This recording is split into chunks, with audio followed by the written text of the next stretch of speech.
Buenos días. Pues muy buenos días tengan todos ustedes. Vamos a dar inicio a nuestra sesión general del día de hoy.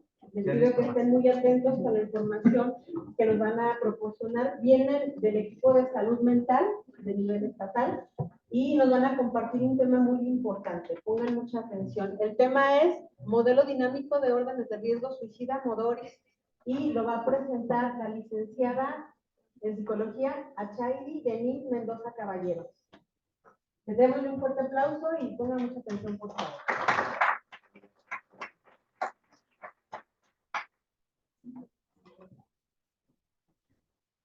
Hola, buenos días. Vamos a tocar este tema que es bastante importante. Este modelo dinámico lo que trata de hacer es, digamos, es un paso a paso. Ya la ocasión anterior que nos vimos, les hablé, les dije que es este paso a paso que nosotros planteamos hacer en el servicio médico para apoyar en la atención a riesgo suicida. Es, resumidas esto, es una estructura que queremos realizar, un mapa, digamos, de decisiones en caso de que llegue una persona con algún comportamiento suicida a nuestro servicio. El modelo de órdenes de riesgo tiene 4 niveles: primero, segundo, tercero y cuarto orden de riesgo. Vamos a explicar uno por uno. El orden de riesgo, el primero o riesgo leve, se refiere a las personas que puedan llegar con sentimientos de desesperanza, ideas de muerte, poco frecuentes durante los últimos días, no tiene planes ni preparativos para hacerse daño y no ha habido intentos previos.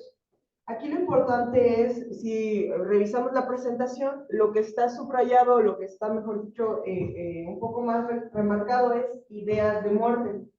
En la ocasión pasada les hablé sobre las ideas de muerte. ¿Alguien que me pueda decir cómo podríamos definir de manera sencilla qué son o cómo se expresaría una idea de muerte?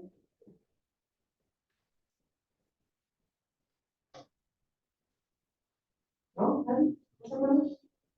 Como ya mejor debería despertar. Exacto. Ya mejor lo despierto. ¿Algo más? ¿Alguna otra expresión? No se vayan a su guardia, chicos.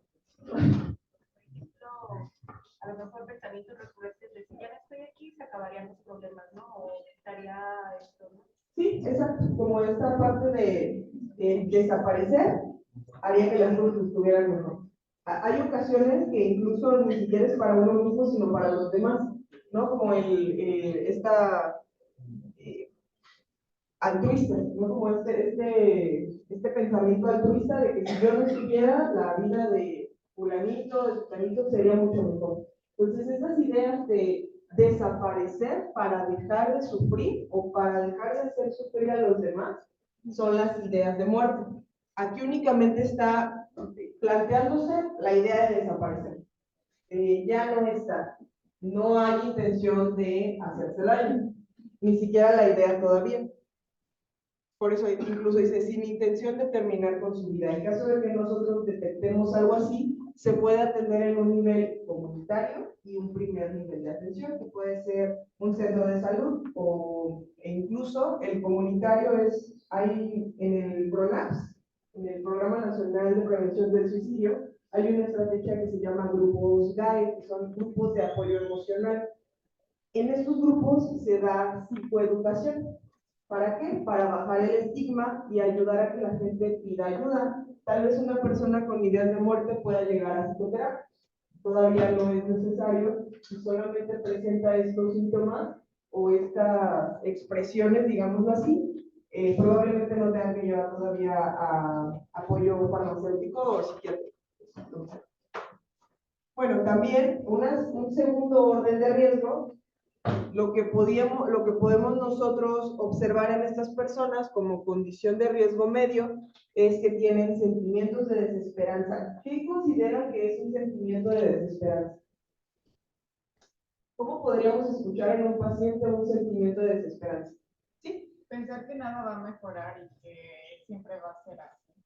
Exacto. Pues no, es que así, no importa cuántos días pasen, esto no va a mejorar. Muy bien, muchas gracias. ¿Alguien más? Es un excelente ejemplo, creo que lo abarca muy bien. Adicional a estos sentimientos de desesperanza, la persona puede tener ya ideación suicida manifiesta. ¿Qué es la ideación suicida? También lo revisamos la vez pasada. ¿Cómo puede expresarse la idea suicida? La ideación suicida. ¿Sí? Pues estar haciendo planes o pensar cómo sería mejor acabar con tu vida, como que lo vas manejando y nada, dices de que, ¿y si choco o así? Te adelantaste un poquito. Sí, digamos que la ideación suicida es como esta parte de, si ya no amanezco mañana, pero ahora es, ¿qué haría yo para no amanecer mañana? ¿No? Como el, si todo sigue igual, pues mejor me mato. ¿No? Quisiera tener el valor de quitarme la vida para dejar de sufrir. Estas ideas ya se tienen sobre hacerse daño a sí mismo. Igualmente, no es que se quieran morir, es que quieren dejar de sufrir o quieren dejar de sentir con tanta intensidad, no sé, puede ser ansiedad, algún otro tipo de emoción que no puedan controlar. Entonces, aquí ya se da esta ideación suicida manifiesta durante el último mes, pero sin preparativos. A lo mejor podemos pensar, te decía que te adelantaste un poquito porque aquí es sin preparativos, ¿no? Y muy probablemente esto de, es que en muchas ocasiones he ido manejando y pienso, ya mejor acelero y aquí hay un barranco, no como esas cosas que ya le van dando un poco más de estructura que viene un poco más adelante. Aquí es todavía sin preparativos, ¿no? Como sin esa estructura de cómo lo podría hacer. Y que tienen autolesiones en los últimos 12 meses. Las autolesiones se diferencian de los intentos suicidas por una sola cosa, que es muy clara. ¿Alguien recuerda cuál es esa diferencia entre autolesión e intento suicida? Que la autolesión no tiene la intención de matarse. Efectivamente, la autolesión puede ser leve o grave en cuanto a físicamente, pero no tiene la intención de quitarse la vida.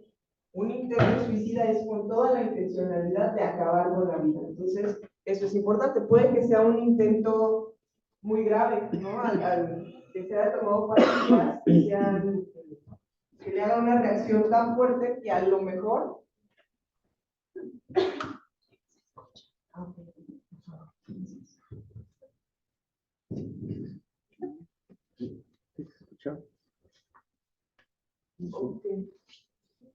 Que tal vez pueda tenerlos sin recuperación pronta o con una recuperación parcial solamente, pero la intención es lo importante en este caso, refiriéndonos al nivel de riesgo. Entonces, este es un riesgo medio. La orden de riesgo 3 o el riesgo alto ya aplica igual. Durante el último mes presentó, ya va como en cascada, ¿no? Ideas de muerte, ideación, deseos de muerte intensos y frecuentes, planes y preparativos de cómo acabaría con su vida. Responde a alguna de las preguntas de cómo, cuándo, dónde. Aquí podremos, en ese ejemplo, cómo, pues cuando voy manejando. ¿Dónde? Yo sé en qué carretera hay barrancos que yo supongo que de ahí no salgo, ¿no? Entonces, ya cuando una persona nos dice que ha pensado en eso, podríamos tener que tener un tercer orden de riesgo. Algo que se me pasó del segundo orden es que se atiende o se puede llegar a atender en un primer nivel. El primer nivel hablamos de clínicas, probablemente psicoterapia. En este tercer nivel, cuando ya se tiene una desesperanza crónica, digamos que en algún momento todos hemos sentido esta desesperanza, ¿no? Por alguna cosa, alguna situación, pero es pasajera. Lo normal es que sea pasajera, igual que los sentimientos de tristeza o que el ánimo bajo, ¿no? Pero que sea crónico, que hayan pasado semanas y semanas y esta persona no tenga una motivación, es uno de los ítems para poder encasillar y poder tener este tercer orden de riesgo o riesgo alto. También ya se tienen autolesiones, que son las heridas autoinfligidas, que ya hablamos antes.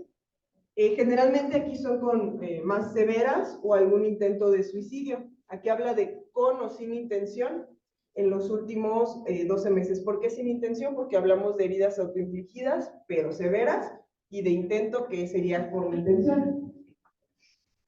Aquí tendremos que hablar ya de un segundo nivel de atención, que sería, en este caso, puede ser aquí el hospital, también podría ser ya apoyo psiquiátrico, directamente en el psiquiátrico.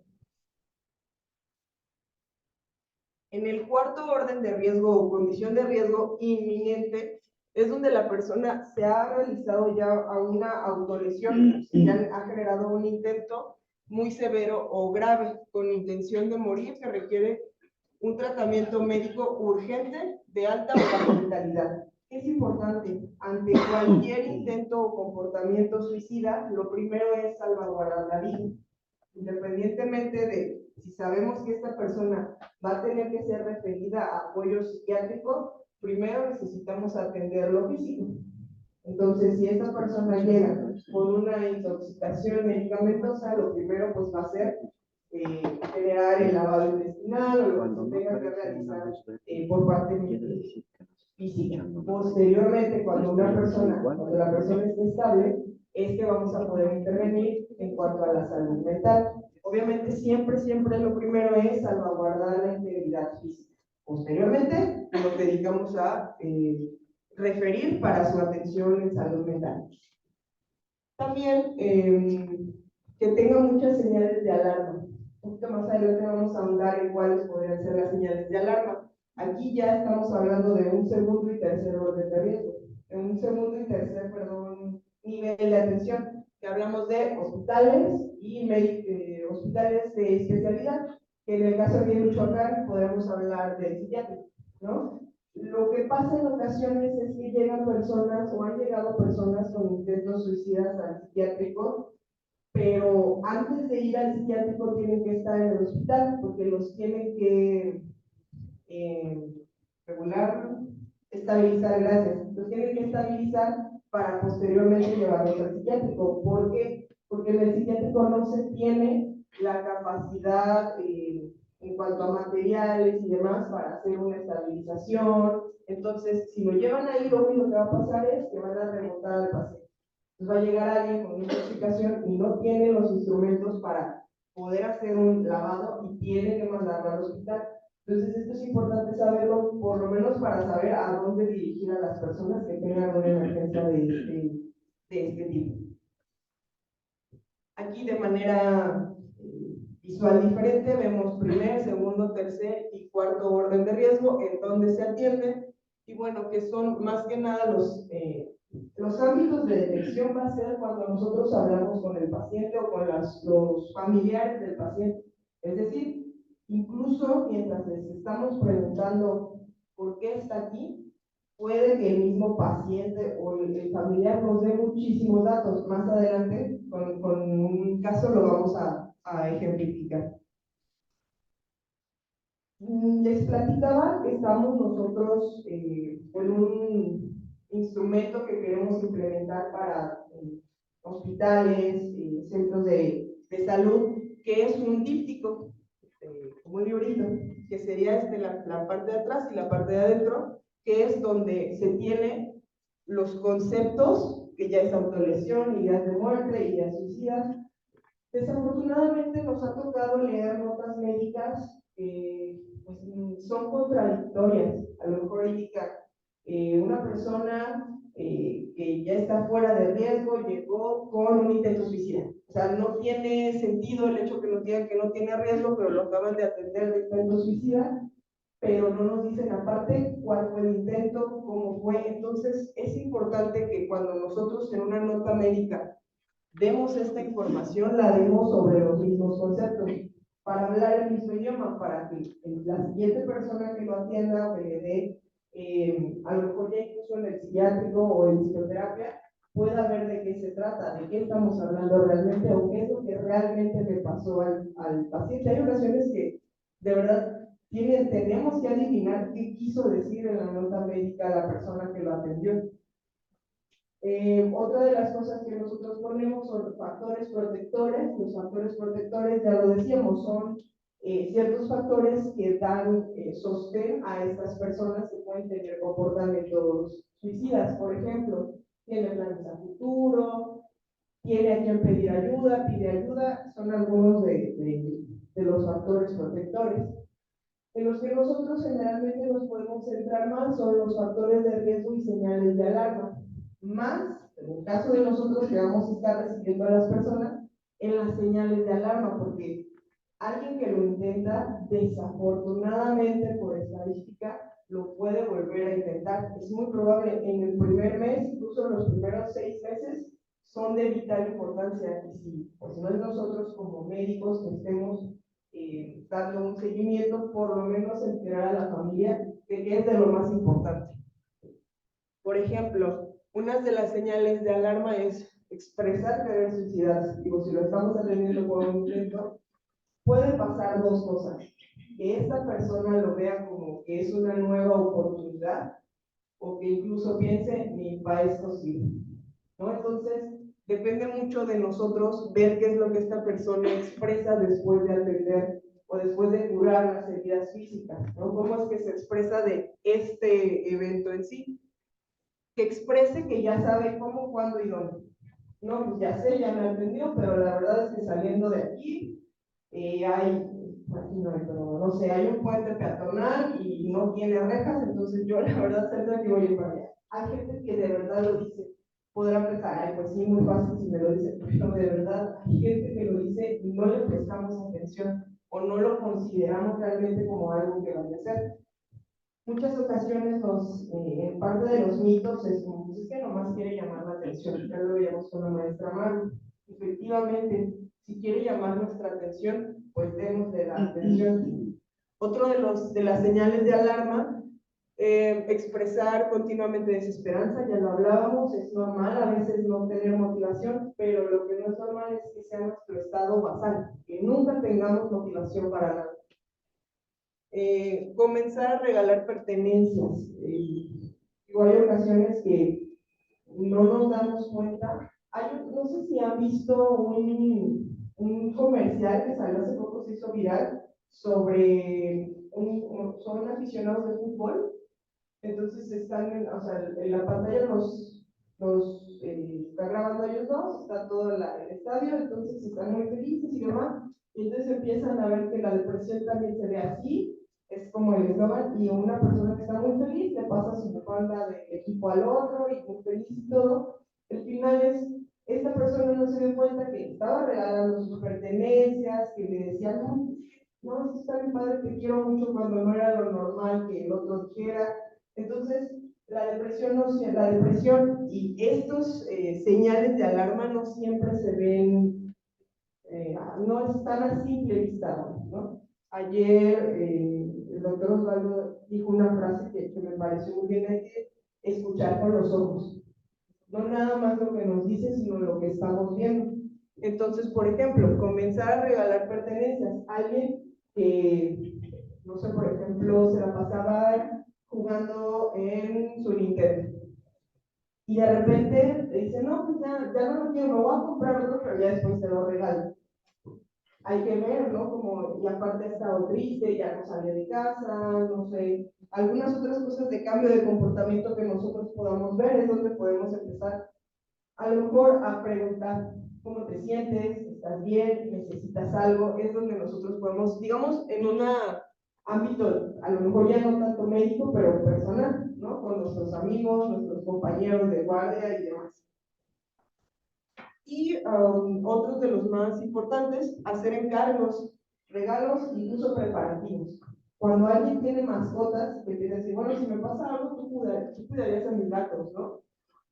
Y de la nada, ¿no? Como algo que, pues, sí, ¿no? O sea, obvio, pero ¿qué te va a pasar? No, nada, pero, o te voy a encargar a mis perros una semana, nada más, porque voy a viajar y en realidad sabemos que no viaja, o solamente como empezar a hacer este tipo de cosas para asegurar que los demás o las cosas que dependen de esta persona van a estar bien, cuando ya no sé. Entonces, estos son señales de alarma a las que le tenemos que prestar mucha más atención. Y bueno, este es un pequeño ejercicio que me gustaría que me ayudaran a realizar, que levantáramos la mano con lo que acabamos de ver. Están el riesgo medio, alto, inminente y leve. Me gustaría que alguien me ayudara, por favor, a decirme, el riesgo medio, ¿qué orden de riesgo es?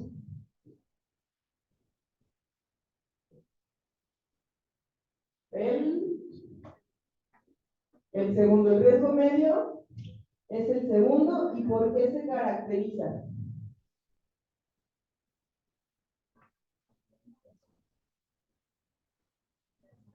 Planes preparativos no, ideación. Ok, entonces el riesgo medio, segundo orden de riesgo y va con ideación, exactamente. Entonces, cuando nosotros detectamos la ideación, estaríamos hablando de un segundo orden de riesgo o riesgo medio. Cuando hablamos de un riesgo alto, ¿qué orden de riesgo es? Tercero, cuarto, ¿qué más? Tercero, efectivamente. El riesgo alto es el tercer orden de riesgo. ¿Por qué se caracteriza?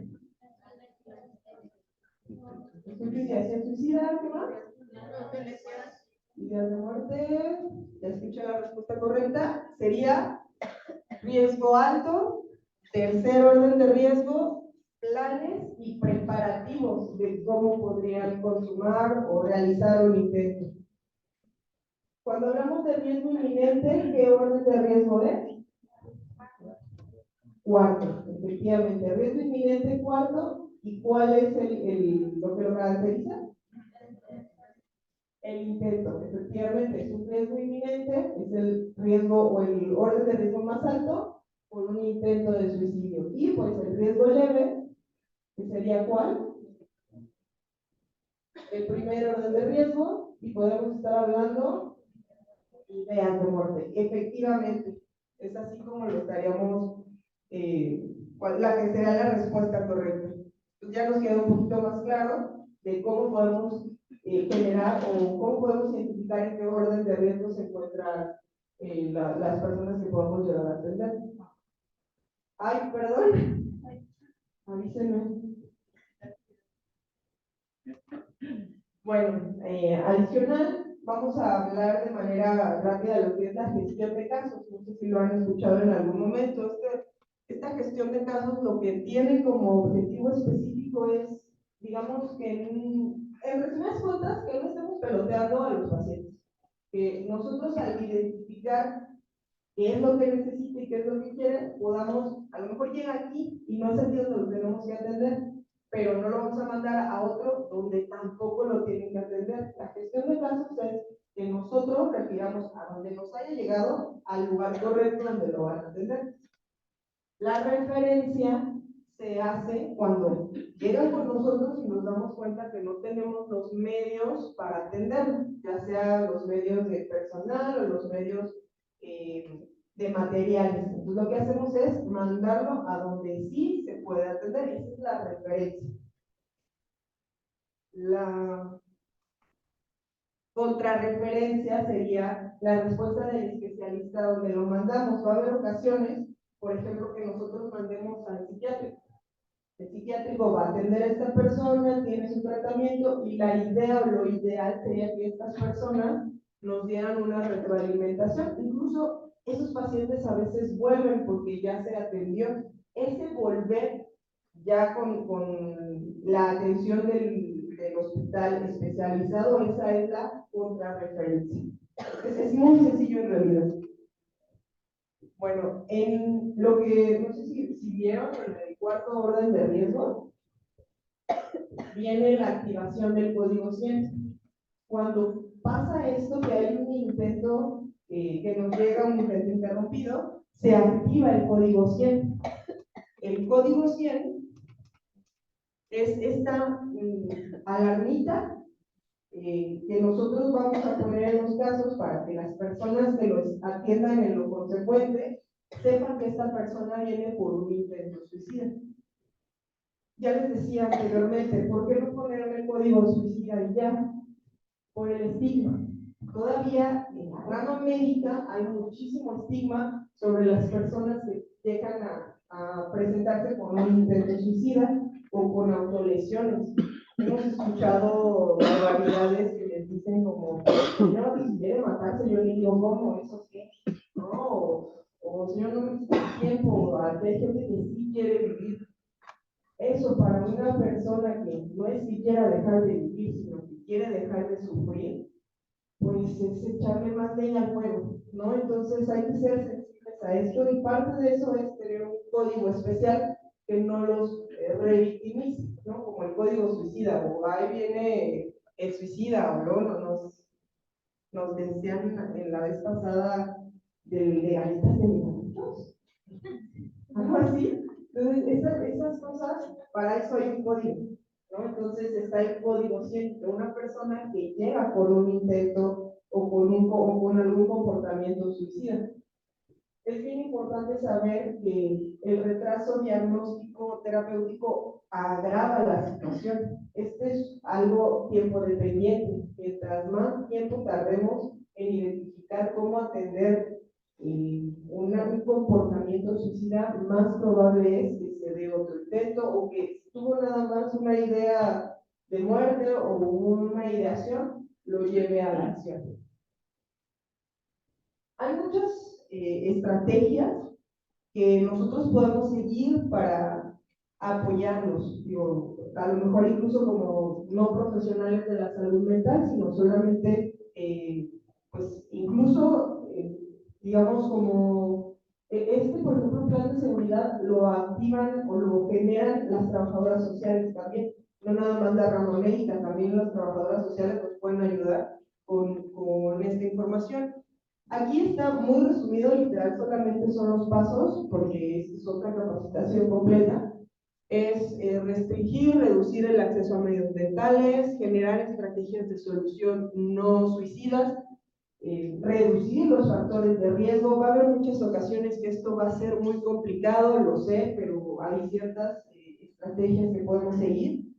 Activar redes de apoyo, lo más importante cuando una persona tiene un comportamiento suicida es que tenga una red de apoyo, llámese familia, amigos, compañeros de trabajo. Lo importante es que nosotros detectemos y tratemos de activar esta red de apoyo, que sepan de qué se trata. Generar frase de afrontamiento, identificar formas de resolver problemas, a lo mejor lo que pasa con alguien que tiene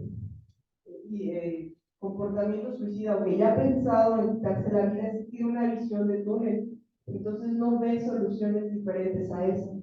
En ocasiones el preguntar ¿qué más podrías hacer? O ¿qué te parece esto? O aquello, podría abrir un poco el panorama, siempre pues, intentando hacer que esta persona nos dé opciones antes de sugerirlo, ¿no? Eso es lo más importante.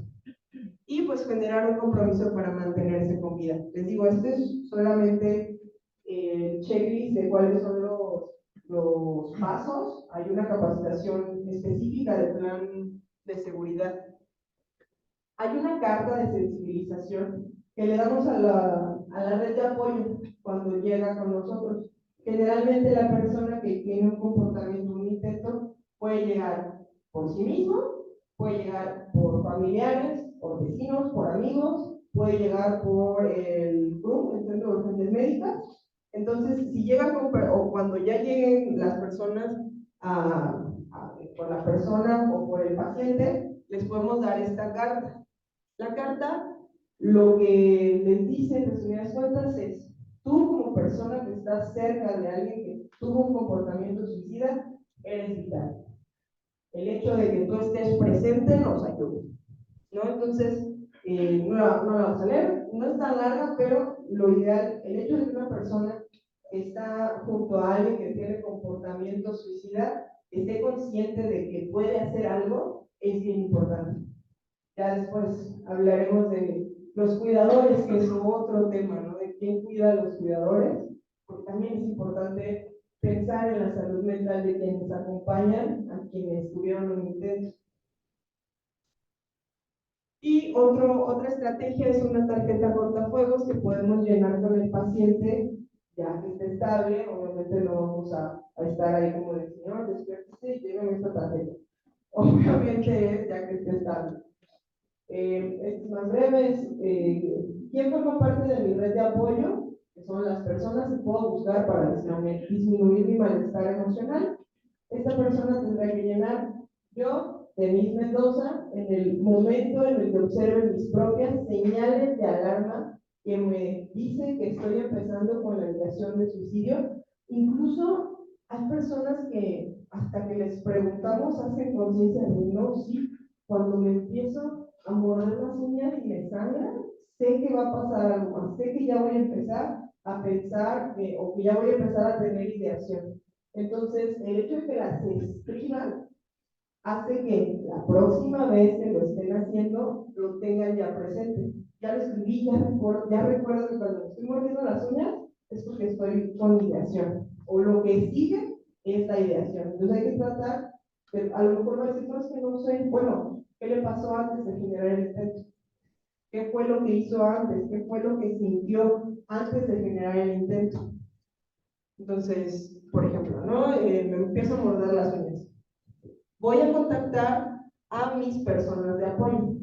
Entonces, cuando me empiezo a morder las uñas, voy a contactar a mis personas de apoyo y aquí ponemos mínimo una, o lo ideal es que sean 3 o más personas a las que yo, que estoy sufriendo de esto, puedo contactar. Puede pasar en ocasiones, desafortunadamente es muy frecuente, que nos digan, no tengo a nadie, de verdad nadie. No, pues la vecina, alguien con quien usted se apoye, no, nadie. Aquí, por ejemplo, habla de caso de que mi plan falle y exista restringente, llamaré al 911 o al teléfono de la vida y acudiré a urgencias del hospital más cercano. Ahora ya nosotros en Michoacán tenemos la línea Hablemos, que es atendida por especialistas de la salud mental y específicamente ayuda y está capacitado para atender a personas con comportamiento suicida. Lo que podemos hacer es, ok, si no tienes a nadie definitivamente, pon la línea Hablemos. Hay 2 teléfonos a los que pueden marcar, no están en esta diapositiva, pero se los pasamos, que son importantes, ¿no? El hecho de decir, si tú te sientes mal o sientes que te está dando un ataque de pánico, de ansiedad, hay una línea a la que puedes marcar. Está atendida a las 24 horas y es por psicólogos. Entonces, ellos saben cómo actuar, ya se han capacitado, por ejemplo, conocen Modoris, conocen Código 100. Nos contaban las compañeras del grupo que atienden la línea, que en ocasiones les ha tocado estar en línea hasta 2 horas con una persona esperando a que llegue la ambulancia. Primero, convenciéndola de aceptar ayuda. En segunda, que llegue la ambulancia. Esta persona dice, yo hasta que llegó al hospital, o sea, iba en la ambulancia yo con ella en el teléfono, ¿no? Entonces, es importante saber que hay donde pedir ayuda. Los números que nos va a pasar es 44 33 15 90 37 y 44 33 14 16 17. Entonces estos números ¿Me repites el segundo? sí, claro. 44 33 14 16 17.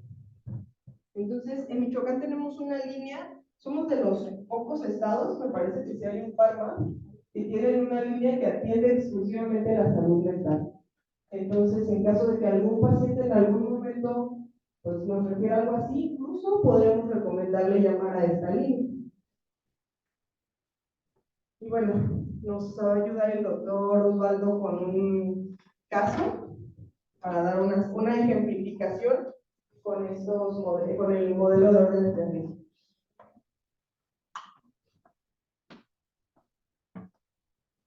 Gracias. ¿Sí se escucha? Sí. Bien, pues buenos días otra vez. Por aquí estamos.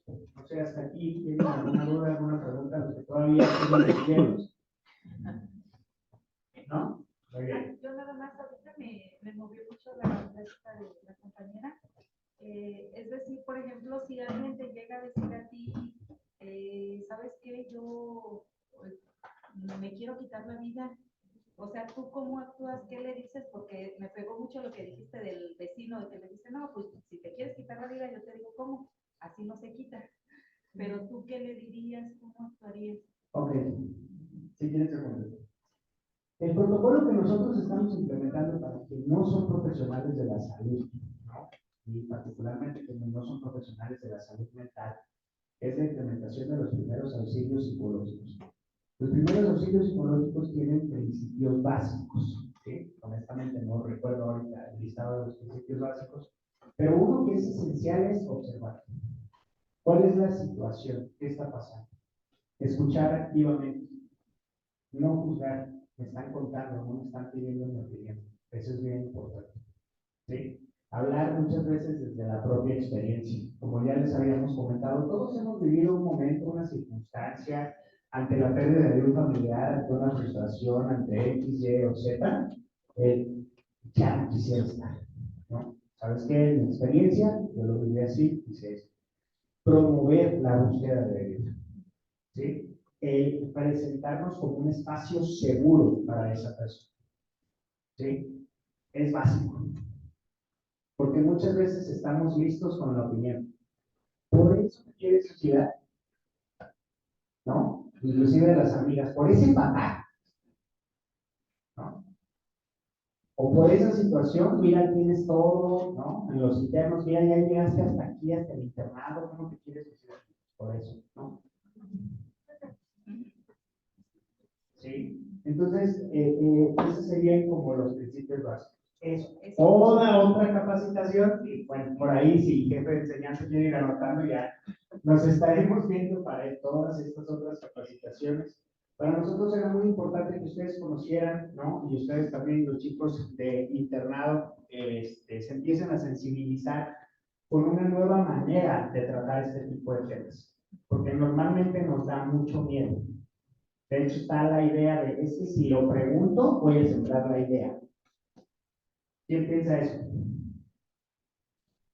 ¿Nadie o nadie sabe? ¿O nadie lo había pensado? Ok, no, la idea no se siembra. Inclusive, si yo empiezo a ver este tipo de comportamientos en los pacientes y no pregunto, estaría cometiendo una negligencia. ¿Sí? O sea, estaríamos ante la parte contraria. El paciente con diabetes que llega y me dice, y cuando le preguntamos, oiga, ¿y qué come? Y nos dice toda la lista de todo lo que le dijimos en la consulta pasada que no debe comer. ¿Sí? Y que suelta en medio de la entrevista, yo por eso le pido ya a Dios que me recoja. Aguas, ¿no? A eso nos referimos con el escuchar con nosotros. Antes de continuar, el Hospital de la Mujer y el Hospital Psiquiátrico tienen una relación bastante estrecha, ¿estamos de acuerdo? Hay algo que nos pasa mucho cuando estamos en el hospital psiquiátrico, como autoridad, cuando estamos adentro, no nos enteramos de nada. Pero como autoridad, ¿sí? O como figura, pues, algo que nos pasaba mucho era justo lo que comentaba la compañera de Luisa, ¿no? Paciente con intoxicación por intento de suicidio que llegaba al Hospital de la Mujer, no, aquí no es la siguiente puerta. No, espera. Aquí se tiene que estabilizar. Allá no tengo ni tripiés, ¿no? Muchas veces. No debería ser así, efectivamente no debería ser así, pero es la realidad, ¿no? Paciente que llega con, con que se cortó las venas, vaya. Insisto, no, aquí no es, la puerta que sigue. Oye, pero le tenemos que tomar los exámenes, tenemos que estar seguros de que está bien, etcétera, ¿no? Entonces, por eso es bien importante que ustedes conozcan, yo sé que es muy somero, realmente, pues todo esto que ustedes están viendo ya pasó inclusive por un proceso de adaptación estatal, ¿no? Porque el modelo federal pues tiene muchas propuestas que no son reales, ¿no? Particularmente en nuestro estado, probablemente en muchos otros tampoco, pero este ya tiene como ese filtrado, ¿no? Entonces, sí quisiera que eso se quedara como muy presente en ustedes, se activa código morado y el código morado, el objetivo del código morado en el hospital, o uno de los principales objetivos del código morado del hospital, es voy a estabilizar al paciente. ¿Sí? Médicamente hablando. ¿Va? Ya después de eso, entonces sí, mi siguiente paso. Si yo, por ejemplo, ustedes aquí tienen psiquiatra, ¿no? Entonces, el siguiente paso dentro de ese código es ahora sí que venga el psiquiatra, ¿no? Porque inmediatamente si o no sucede es, es intento de suicidio, habla del psiquiatra. Pero como, perdón, cuando es nada más un psiquiatra en este caso y de repente podemos apoyarnos con psicología. Sí, o sea, aquí tienen psiquiatría y psicología, todavía no acabamos. Sí. Aquí tienen psiquiatría y psicología, ¿no? Hay unidades que no tienen. Y hay unidades que lo tienen, pero en archivo. Tristemente. Estamos peleando mucho eso. Sí, ahí vamos. Entonces, eso es un aspecto bien importante que nosotros consideremos como hospital, que hay una función. Si bien es cierto que hay toda una estrategia de reconversión que tiene planeado del Hospital de la Mujer, el primer hospital que tenga una reconversión, no estoy hablando del tema de bienestar, estoy hablando de una reconversión con respecto a la atención de pacientes psiquiátricos dentro de las instalaciones. ¿Sí me explico? De manera que después se puede llevar el seguimiento, sobre todo en esas unidades en donde hay, ¿no?, profesionales que se pueden acercar. Pero en el Inter, la petición es, primero estabilicen cualquier servicio de urgencias ante cualquier intento de suicidio. ¿Sí? Evidentemente, aquí en el hospital podemos activar el código morado desde consulta externa, sí. ¿No? Porque la consulta externa, pues puede surgir este tema, podemos estar viendo los signos de depresión, los signos o los factores de riesgo que ya hablamos para intento de suicidio. En la sesión anterior habíamos visto cómo los perfiles de los pacientes que atendemos, por ejemplo, en control perinatal, nos pueden sugerir un riesgo. ¿Sale? Bueno, entonces quizás me desvío un poco, pero para mí era muy importante, para la dirección es muy importante que quede claro esto, porque el problema que estamos teniendo, de alguna manera, es precisamente este pelotear de los pacientes. El código morado pretende que antes de 72 horas, ¿sí?, un paciente con un intento de suicidio sea adecuadamente referido, ya tenga a dónde ir o ya haya llegado. ¿Sale? Porque puede ser un tiempo crucial. Código 100. Perdón, código 100.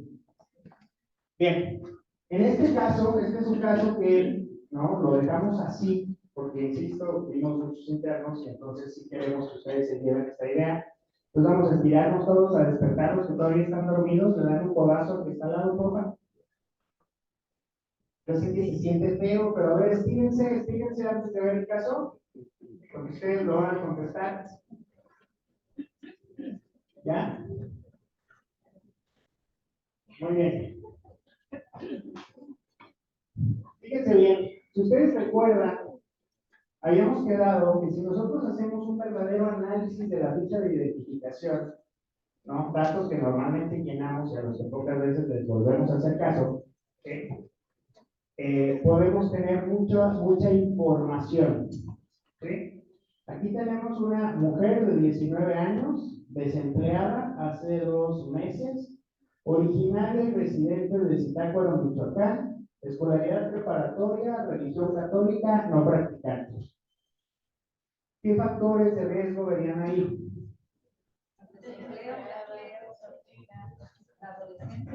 Adolescencia, el desempleo, ¿sí? El no practicante de religión, como factor de riesgo, y eso lo tratamos mucho cuando hacemos esa capacitación para desglosar todos los factores, ¿sí? Recalcamos que el tema de la religión puede generar una ambivalencia, ¿no? Pero la mayoría de los estudios, ¿no?, hasta el día de hoy, en la población general sugiere que muchas veces la religión, ¿sí?, resulta en un factor protector, ¿vale? Entonces ahí vamos viendo. Probablemente, a simple vista, ok, voy poniendo atención, es una paciente, una mujer de 19 años. Esta paciente está en riesgo de intento o de riesgo de suicidio, no se dice así, pero de consumar el suicidio. De intento. Las mujeres en este grupo de edad tienen un mayor riesgo de tener intentos. ¿Sí? Acuérdense, lo intentan más, atinan menos, ¿Por qué? No es porque en realidad no quieren, no es por eso. ¿No? La severidad de los intentos suelen ser más letales, pero la intencionalidad en los hombres, perdón, suelen ser más letales y drásticos. Pero la intencionalidad, ahora sí que aquí como se dice, la intención es lo que cuenta. A la intención es a lo que le tenemos que poner atención, ¿vale? No a la aparatosidad, ¿sí? No a si lo hizo con desenfriolitos o si lo hizo con paracetamol. Nosotros sabemos, el paciente muchas veces no sabe que con eso, ¿no? No lo va a lograr. Pero nosotros aquí, pero con paracetamol, quién sabe, pero, ¿sí? Pero, por ejemplo, ese tipo de cosas que muchas veces generan los comentarios como los que veíamos, ¿no? Las galletas de animalitos, o el te voy a decir cómo le hagas, ¿sí? Muy bien. Entonces, esta paciente es traída a valoración por la mamá, ¿sí? Quien refiere que una amiguita suya del coro me dijo que estaba poniendo unas cosas feas en el celular, de que todo sería mejor si no estuviera y como de despedida. Me hizo acordar de mi hermano que se colgó. No había celulares en aquel entonces, pero sí empezó a visitar a todos sus amigos y a la familia, y cuando se despedía decía, por si no te vuelvo a ver. Fíjense, ¿cuánto tardó la mamá de esa paciente en darnos este discurso? 30 segundos. ¿No? Cuéntenme el tiempo. Y nada más le pregunté por qué la trae. Y eso lo digo porque frecuentemente decimos, es que hacer una entrevista de ese tamaño toma mucho tiempo. No, a veces si escuchamos es suficiente. ¿Sí? Esa es la razón principal por la que siempre dicen, una evaluación psiquiátrica, no como, es mucho. Si escuchamos, ahí estaría. ¿Qué estamos viendo aquí? ¿Cuáles son las señales de alarma? ¿Cuáles son los factores de riesgo? Por ejemplo, una amiguita suya fue la que me dijo, ¿eso qué significaría?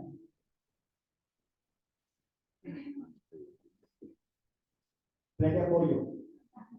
Si hay quien sostenga, si hay quien esté al tanto. Que está en el coro. Factor protector o factor de riesgo. Factor protector, pertenece a un grupo porque le parece que está comprometida. ¿Sí? Estaba poniendo unas cosas muy feas en el celular, de que todo sería mejor si no estuviera. Como despedida. Eso es factor de riesgo, señal de alarma. Señal de alarma. Muy bien. Me hizo acordar de mi hermano que se colgó. Factor de riesgo, porque es un antecedente. No dice hace cuánto, pero si fue hace relativamente poco, y dado que podríamos pensar que no existía ni siquiera el concepto muy claro en nuestro país y en este entorno de las estrategias de postvención, ¿no? Ya les comentaba la vez pasada que al entorno inmediato del paciente que comete suicidio, ¿sí? Inclusive se les considera supervivientes, como se les llama a los que viven después de un desastre natural. ¿Sale? Bien, ahora voy para acá. Entonces, aquí nos está diciendo del hermano, ¿sí? Y de los comportamientos. Me tiene muy preocupada, desde que la corrieron del trabajo la veo más triste de lo que ella estaba, se ha cortado. Sí me había dicho que lo hacía y la quise llevar con un psicólogo, pero no quiso. ¿Sí? Por el medicamento familiar, sí con el médico familiar, perdón, sí aceptó ir y le dio el medicamento, pero tampoco se lo tomó. A ver, ¿qué ven aquí? Factor de riesgo. La corrieron del trabajo. Ya está más triste de lo que ya estaba. Factor de riesgo. A ver, fuerte. Ok. Se cortaba. ¿Eso qué es? ¿Sí? ¿Cuál es la diferencia o cómo se pueden diferenciar las autolesiones?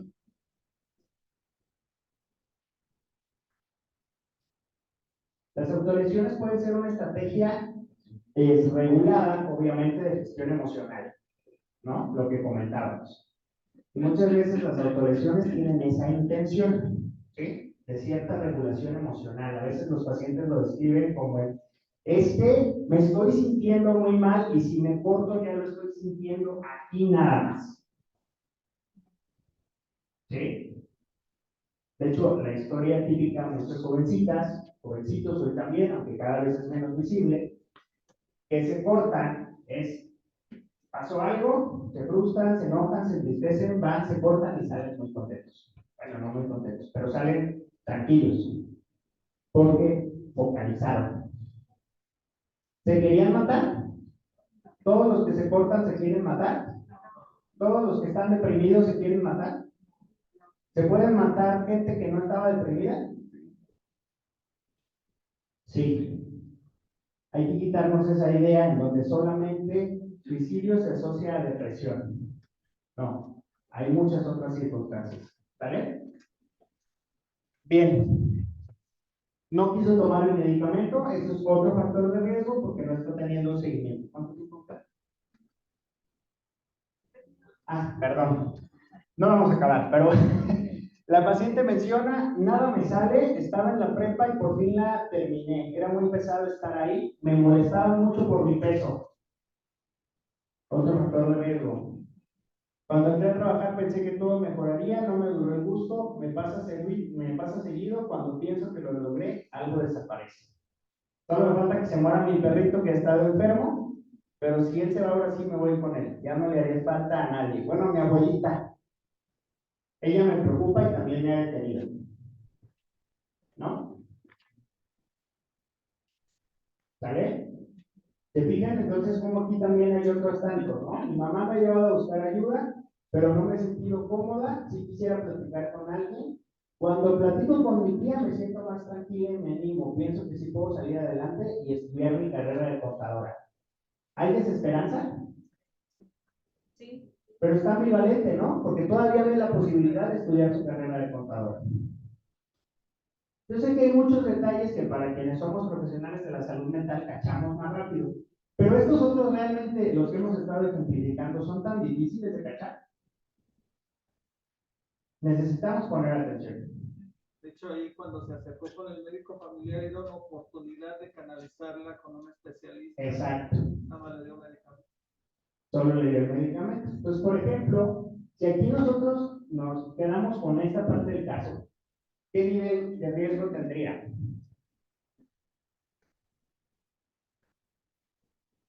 ¿Tiene un intento? No. ¿Tiene ideación? ¿Suicida? ¿Sí? ¿Qué nivel de riesgo sería? Siempre decimos, cuando empiezan así, siempre decimos así, 1, 2, 3, 4, mambo, ¿no? ¿Cuál sería? Riesgo medio, ¿verdad? Pues el primero es con las ideas de muerte, el segundo es la idea suicida. No hay una planeación hasta aquí, el caso continúa, pero lo vamos a tener que detener aquí. Pero bueno, el punto es empezar a sensibilizarnos. ¿Sí? Estamos planeando en cómo generar una estrategia para que esta información, por ejemplo, este tipo de presentaciones como las que ustedes están viendo hoy, algunos de los elementos que ha desarrollado específicamente la Dirección de Salud Mental con los materiales que vienen desde allá arriba, desde la Federación, ustedes los puedan consultar. Ya les iremos avisando cuando eso se concrete. ¿De acuerdo? ¿Hasta aquí alguna pregunta, alguna duda? Pues muchísimas gracias a todos por estar aquí y espero que se lleven bien.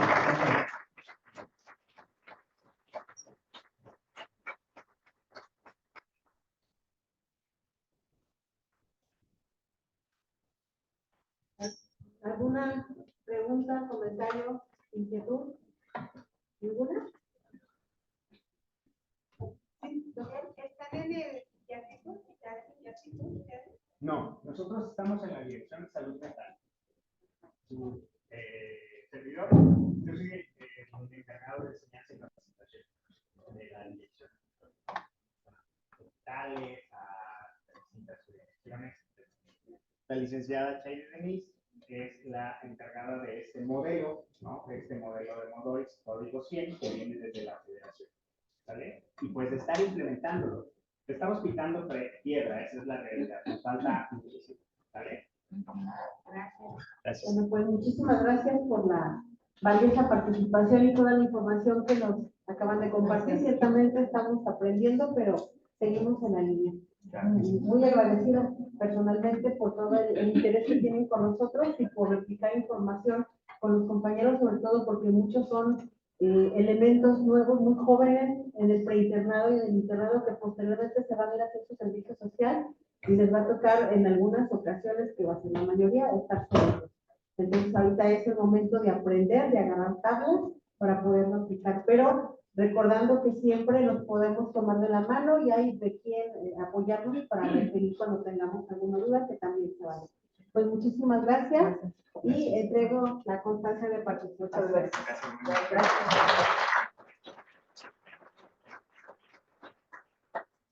Chicos, digo, bueno, para todos, chicos, como médico, yo soy médico psiquiatra, sé que esta es una etapa muy padre, pero también